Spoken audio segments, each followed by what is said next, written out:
नमस्कार मित्रों। तो आप सर्वे मित्रों हार्दिक स्वागत करूँ छूँ। आज मित्रों सामाजिक विज्ञान धोरण 8 અને ભાગ 2 જોવાના છે। અને મિત્રો વિડીયો જો તમારી તૈયારીમાં ઉપયોગી બને તો નીચે કોમેન્ટ બોક્સની અંદર તમે કોમેન્ટ કરજો। તો જોઈએ હવે ઈસ્ટ ઇન્ડિયા કંપનીના જહાજનો કપ્તાન કોણ હતો? તો તેમનો આન્સર આવશે હોકિન્સ। કઈ યુરોપિયન પ્રજાએ હુગલી નદીના કિનારે વેપારી કોઠીની સ્થાપના કરી? તો તેમનો આન્સર આવશે અંગ્રેજો। પટણામાં કાસિમ બજારની વેપારી કોઠીઓને સ્થાપી તેને કોના નિયંત્રણમાં મૂકવામાં આવી? તો તેનો આન્સર આવશે ફોર્ટ સેન્ટ જોર્જ। ઈસવીસન 1698 અંગ્રેજોને કયા 3 ગામોની જમીનદારી મળી હતી? તો તેમનો આન્સર આવશે આપેલ તમામ। તો કે ઈસવીસન 1698 અંગ્રેજોને કાળીઘાટ, ગોવિંદપુર અને સુતનતી એમ 3 ગામોની જમીનદારી છે એ મળી હતી। અંગ્રેજોએ કિલ્લેબંધીવાળી નવી વસાહત ઊભી કરી જેને શું કહેવામાં આવતું? તો તેમનો આન્સર આવશે ફોર્ટ વિલિયમ। ફોર્ટ વિલિયમ વસાહત કયા શહેરમાં આવેલ છે? તો તેમનો આન્સર આવશે કોલકાતા। કઈ સાલમાં ફ્રેન્ચ ઈસ્ટ ઇન્ડિયા કંપનીની સ્થાપના થઈ? તો તેમનો આન્સર આવશે ઈસવીસન 1666। કઈ સાલમાં ફ્રેન્ચ લોકોએ સુરતમાં પ્રથમ વેપારી કોઠી સ્થાપી? તો તેમનો આન્સર આવશે ઈસવીસન 1668। ઈસવીસન 1668 કઈ યુરોપિયન પ્રજાએ સુરતમાં વેપારી કોઠી સ્થાપી? તો તેમનો આન્સર આવશે ફ્રેન્ચ। ઈસવીસન 1639 કયા ફ્રેન્ચ અધિકારીએ ચંદ્રગીરીના રાજા પાસેથી મદ્રાસને પટ્ટે લઈ જઈ વેપારી કોઠી સ્થાપી? તો તેમનો આન્સર આવશે ફ્રેન્કો માર્ટિન। મદ્રાસ એટલે હાલનું કયું શહેર? તો તેમનો આન્સર આવશે ચેન્નઈ। કઈ સાલમાં ફ્રેન્ચ લોકોએ પોંડિચેરીની સ્થાપના કરી? તો તેમનો આન્સર આવશે ઈસવીસન 1673। ઈસવીસન 1673 પોંડિચેરીની સ્થાપના કઈ યુરોપિયન પ્રજાએ કરી? તો તેનો આન્સર આવશે ફ્રેન્ચ। પોંડિચેરી એટલે હાલનું કયું શહેર? તો તેમનો આન્સર આવશે પુડુચેરી। ઈસવીસન 1639 ખાલી જગ્યા પર અંકુશ સ્થાપી દક્ષિણમાં મોટે પાયે વેપારી પ્રવૃત્તિઓ શરૂ કરી? તો તેમનો આન્સર આવશે કારીકલ। તો કે ઈસવીસન 1739 કારીકલ પર અંકુશ સ્થાપી દક્ષિણમાં મોટે પાયે વેપારી પ્રવૃત્તિઓ શરૂ કરી। અંગ્રેજોએ બંગાળમાં કઈ સાલમાં પ્રથમ વેપારી કોઠી સ્થાપી? તો તેમનો આન્સર આવશે ઈસવીસન 1651। ઈસવીસન 1770 કોણે બંગાળ, બિહાર અને ઓરિસ્સામાં મુક્ત વેપાર કરવાની મંજૂરી આપી? તો તેમનો આન્સર આવશે ફરુખસિયરે। કોણે 15 જૂન 1756 રોજ ફોર્ટ વિલિયમ પર આક્રમણ કરી અંગ્રેજોને હરાવ્યા? તો તેમનો આન્સર આવશે સિરાજ ઉદ્દૌલા। પ્લાસીનું યુદ્ધ કઈ સાલમાં થયું? તો તેમનો આન્સર આવશે ઈસવીસન 1757। પ્લાસીનું મૂળ નામ શું હતું? તો તેમનો આન્સર આવશે પલાસ। પલાસ એટલે શું? તો તેમનો આન્સર આવશે ખાખરો અથવા કેસુડાનું વૃક્ષ।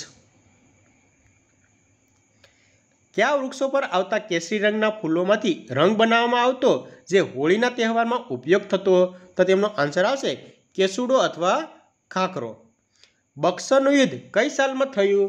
તો તેમનો આન્સર આવશે 22 ઓક્ટોબર ઈસવીસન 1764। ઈસવીસન 1782 હૈદર અલીનું કયા મૈસૂર વિગ્રહ સમયે મૃત્યુ થયું? તો તેમનો આન્સર આવશે દ્વિતીય મૈસૂર વિગ્રહ। અંગ્રેજોએ કયા રાજ્યને વાડિયા રાજવંશને સોંપ્યું અને તેના પર સહાયકારી સંધિ લાદવામાં આવી? તો તેનો આન્સર આવશે મૈસૂર રાજ્ય।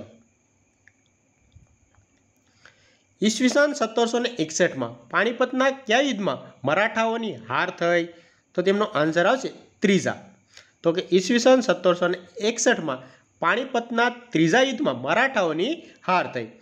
નીચેનામાંથી મરાઠાઓએ પોતાના રાજ્યોને વિભાગોમાં વહેંચ્યું હતું। આ વિભાગોમાં કયા રાજ્યવંશોને સત્તા સોંપી હતી? તો તેમનો આન્સર આવશે તમામ।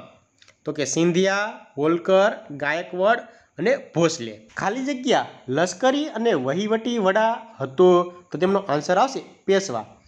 પેશવાઓનું મુખ્ય મથક ક્યાં હતું તો તેમનો આન્સર આવશે પુણેમાં.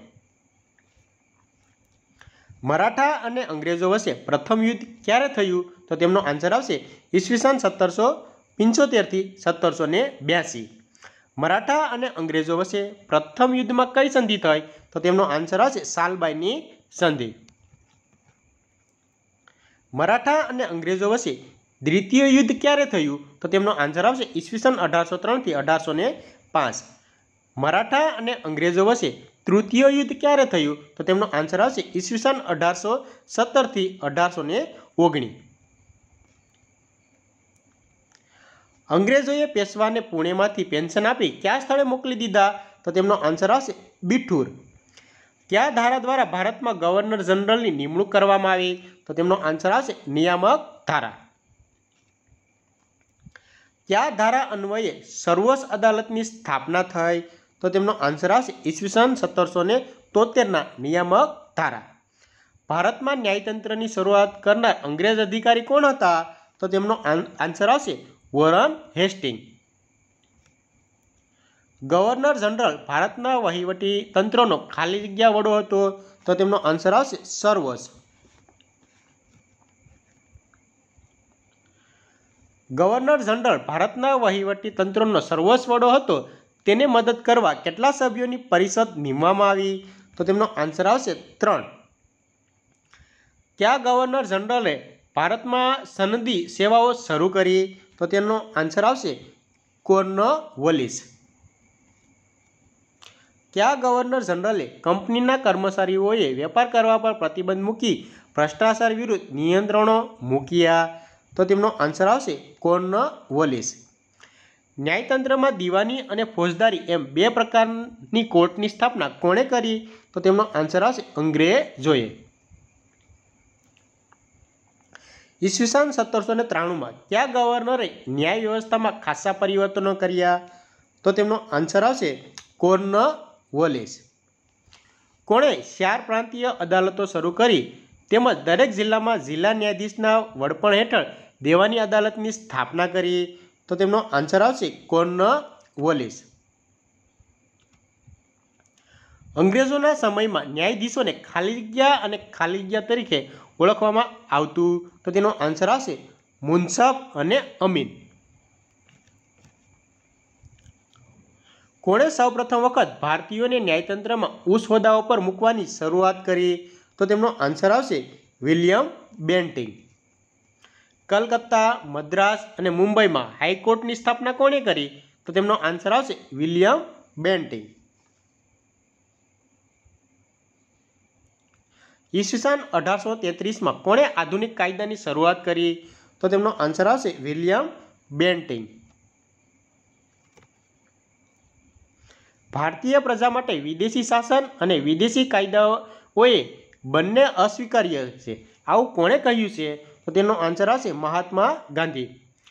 કયા યુદ્ધના પરિણામ સ્વરૂપ બંગાળમાં દ્વિમુખી શાસન પદ્ધતિ અમલમાં આવી તો તેમનો આન્સર આવશે બક્સરના યુદ્ધથી.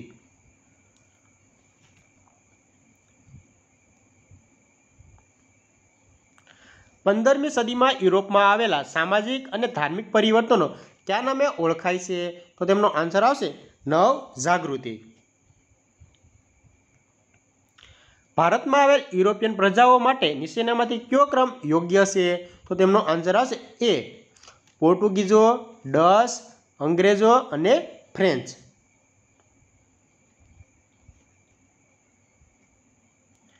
બક્સરના યુદ્ધથી અંગ્રેજોને ભારતના કયા પ્રદેશોના દીવાની મતલબ કે મહેસૂલી અધિકારો પ્રાપ્ત થયા હતા તો તેમનો આન્સર આવશે બંગાળ, બિહાર અને ઓરિસ્સા. ભારતમાં કયા કાયદા અંતર્ગત સર્વોચ્ચ અદાલતની સ્થાપના થઈ હતી તો તેમનો આન્સર આવશે ઈસવીસન 1773ના નિયામક ધારો. બ્રિટનથી આવતા અધિકારીઓ સનદી સેવા આપતી તાલીમ સંસ્થા કયા નામે ઓળખાય છે તો તેમનો આન્સર આવશે ફોર્ટ વિલિયમ કોલેજ. લશ્કરમાં ભારતીયોને ઊંચામાં ઊંચો કયો હોદ્દો આપવામાં આવતો હતો? તો તેમનો આન્સર આવશે સુબેદાર. પ્રાચીન કાળથી વિભિન્ન ભાગો સાથે ભારતનો કયો સંબંધ રહ્યો છે? તો તેમનો આન્સર આવશે સાંસ્કૃતિક. પોલીસ તંત્રમાં ગામડાની સુરક્ષા માટે કયો હોદ્દો નક્કી કરાયો? તો તેમનો આન્સર આવશે ચોકીદાર. મરાઠાઓને હરાવી ભારત પર બ્રિટિશ સત્તાને મજબૂત બનાવનાર કોણ હતું? તો તેમનો આન્સર આવશે વોરન હેસ્ટિંગ. મિત્રો અહીંયા એક જોડકું જોડાણ છે તો તે આપણે જોડી દઈએ. પોર્ટુગીઝો તો તેમની સામે આવશે પોર્ટુગલ. ડચ તો તેમની સામે આવશે હોલેન્ડ. ડેનિશ પ્રજા તો તેમની સામે આવશે ડેનમાર્ક. અંગ્રેજો તો તેમની સામે આવશે ઇંગ્લેન્ડ. ને ફ્રેન્ચો તો તેમની સામે આવશે ફ્રેન્ચ. તો મિત્રો આ રીતના જોડકું જોડાય. ફરી વખત ઝડપથી જોડી દઈએ. પોર્ટુગીઝો તો પોર્ટુગલ દેશ. ડચ તો હોલેન્ડ. ડેનિશ પ્રજા તો ડેનમાર્ક. અંગ્રેજો તો ઇંગ્લેન્ડ. ને ફ્રેન્ચો તો ફ્રેન્ચ. મિત્રો હજી એક મિત્રો જોડકું જોડવાનું છે તો તે જોડકું પણ આપણે જોડી દઈએ. પોર્ટુગીઝો તો ફિરંગીઓ. અંગ્રેજો તો કે ઈસવીસન 1600માં ઇંગ્લેન્ડમાં ઈસ્ટ ઇન્ડિયા કંપનીની સ્થાપના. ડચ તો મિત્રો વલંદાઓ. ને ફ્રેન્ચો તો મિત્રો તેમની સામે આવશે ઈસવીસન 1664માં ફ્રેન્ચ ઈસ્ટ ઇન્ડિયા કંપનીની સ્થાપના. મિત્રો આ રીતના જોડકું તૈયાર થાય. ફરી વખત ઝડપથી જોડી દઈએ. પોર્ટુગીઝો તો ફિરંગીઓ. અંગ્રેજો તો ઈસવીસન 1600માં ઇંગ્લેન્ડમાં ઈસ્ટ ઇન્ડિયા કંપનીની સ્થાપના. ડચ તો વલંદાઓ. ને ફ્રેન્ચો તો ઈસવીસન 1664માં ફ્રેન્ચ ઈસ્ટ ઇન્ડિયા કંપનીની સ્થાપના. હરાવી ભારત પર બ્રિટિશ સત્તાને મજબૂત બનાવનાર કોણ હતું? તો તેમનો આન્સર આવશે વોરન હેસ્ટિંગ. કયા મૈસૂર વિગ્રહમાં ટીપુ સુલતાનની ભયંકર હાનિ થઈ હતી? તો તેમનો આન્સર આવશે તૃતીય. અંગ્રેજોએ ભારતમાં કયા પ્રકારની કોર્ટની સ્થાપના કરી? તો તેમનો આન્સર આવશે દીવાની અને ફોજદારી. મિત્રો એક જોડકું આપેલું છે તે આપણે જોડવાનું છે તો તે પણ આપણે જોડી દઈએ. પોર્ટુગીઝો તો મિત્રો તેમની સામે આવશે કોચિન કિન્નૂરમાં કિલ્લા બાંધ્યા. અંગ્રેજો તો ઈસવીસન 1651માં હુગલી નદીના કાંઠે પ્રથમ કોઠી. ફ્રેન્ચો તો કે ચંદ્રગીરીના રાજા પાસેથી મદ્રાસના પટ્ટે કોઠી સ્થાપી. ને ડેનિશ પ્રજા તો તેમની સામે આવશે બંગાળના શ્રીરામપુરમાં કોઠી. મિત્રો ફરી વખત ઝડપથી જોડી દઈએ. પોર્ટુગીઝો તો કોચિન કિન્નૂરમાં કિલ્લા બાંધ્યા. અંગ્રેજો તો કે 1651માં હુગલી નદીના કાંઠે પ્રથમ કોઠી. ફ્રેન્ચો તો ચંદ્રગીરીના રાજા પાસેથી મદ્રાસના પટ્ટે કોઠી સ્થાપી. એ ડેનિશ પ્રજા તો બંગાળના શ્રીરામપુરમાં કોઠી. મિત્રો અહીંયા એવું જોડકું આપેલું છે તો તે પણ આપણે જોડી દઈએ. ઈસવીસન 1757 તો કે પ્લાસીનું યુદ્ધ થયું. ઈસવીસન 1764 તો કે બક્સરનું યુદ્ધ થયું. ઈસવીસન 1773 તો કે નિયામક ધારો. ને ઈસવીસન 1782 તો હૈદર અલીનું મૃત્યુ થયું. તો મિત્રો આ રીતના જોડકું તૈયાર થાય. ફરી વખત ઝડપથી જોડી દઈએ. ઈસવીસન 1757 તો કે પ્લાસીનું યુદ્ધ. ઈસવીસન 1764 તો કે બક્સરનું યુદ્ધ. ઈસવીસન 1773 તો નિયામક ધારો. ને ઈસવીસન 1782 તો હૈદર અલીનું મૃત્યુ. મિત્રો એક લાસ્ટ જોડકું છે જોડવાનું છે તો તે પણ આપણે જોડી દઈએ. મરાઠા અને અંગ્રેજો વચ્ચે પ્રથમ યુદ્ધ તો કે ઈસવીસન 1775 થી 1782. મરાઠા અને અંગ્રેજો વચ્ચે દ્વિતીય યુદ્ધ ઈસવીસન 1803 થી 1805. અને મરાઠા અને અંગ્રેજો વચ્ચે તૃતીય યુદ્ધ તો તેમની સામે આવશે ઈસવીસન 1817 થી 1819. મિત્રો જો વિડીયો પસંદ આવ્યો હોય તો નીચે કોમેન્ટ બોક્સની અંદર કોમેન્ટ કરજો. તો થેન્ક યુ. જય હિન્દ, જય ભારત.